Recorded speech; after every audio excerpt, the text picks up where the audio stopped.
যখন আমি মাঘ মাসের কনকনে শীতে রাত থাকতে উঠে গলা সারতে বসতাম, তখন আমার বন্ধুরা প্রায় সকলেই ঘুমিয়ে ঘুমিয়ে ভোরের স্বপ্ন দেখত, যা নাকি সত্যি হয়ে ওঠে। আমি তানসারগামের ওঠা পড়ায় ভূত হয়ে থাকতাম। তখন স্বপ্ন টপ্ন দেখা হতো না, কেবল দুপুরের টিফিনের সময় স্কুলের পাশেই বয়ে যাওয়া একলা নদীটির কাছে গিয়ে দাঁড়াতাম আর বলতাম, একদিন তোর মতো আমিও যাব নানা দেশ মানুষ আর নানা অচেনার জগতে, দেখিস একদিন ঠিক যাব। পুজোর সময় বন্ধুরা দল বেঁধে ফুচকা খেত, ডাকলেও আমি সে দলে ফিরিনি। গলার যত্ন, উঁচু ক্লাসে অনেকের বই খাতার ভাঁজে যখন সিনেমা ছবি, তখন আমার ব্যাকরণ খাতার পিছন বলাটে দরবারের নতুন তান লেখা। আমার গান আমার হাত ধরে নিয়ে যাচ্ছিল অন্য পথে। অনেক দূর থেকে দেখা যাচ্ছিল অন্য আকাশ, অন্য আলো, অন্য রং।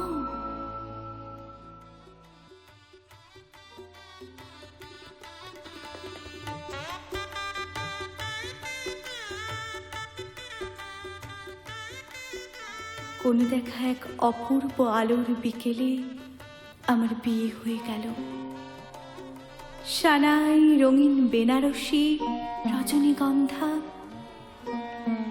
ফুলশয্যার রাতে বিসমিল্লাহ সাহেবের সানাই বাজছিল জয় জয়ন্তীর আগে। ভারী ইচ্ছে করছিল পাশে শুয়ে থাকা অজানা মানুষটার সঙ্গে বন্ধুত্ব করি, জিজ্ঞাসা করি, জানো এটা কি রাগ? লজ্জায় জিজ্ঞাসা করা হয়নি।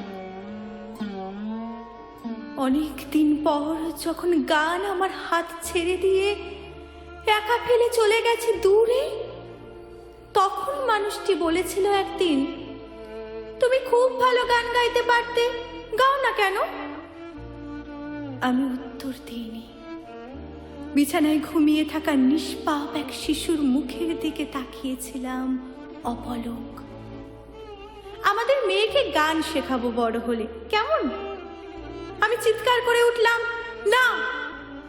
চিৎকারে ঘুম ভেঙে কাঁদতে লাগলো ছোট্ট মেয়ে। চিৎকারে অবাক হয়ে থমকে রইল আমার স্বামীর চোখ। আমি খুব নিচু স্বরে বললাম, না, ও সেলাই শিখবে, রান্না শিখবে, ঘর মোছা, বাসন মাজা শিখবে, মার্কেটিং করতে শিখবে, জানলায় পর্দা লাগাতে শিখবে, অসুখের সেবা করতে শিখবে না, গান শিখবে না। গান তো টেপ রেকর্ডারই পাওয়া যাবে, গান তো টেপ রেকর্ডারই পাওয়া যাবে।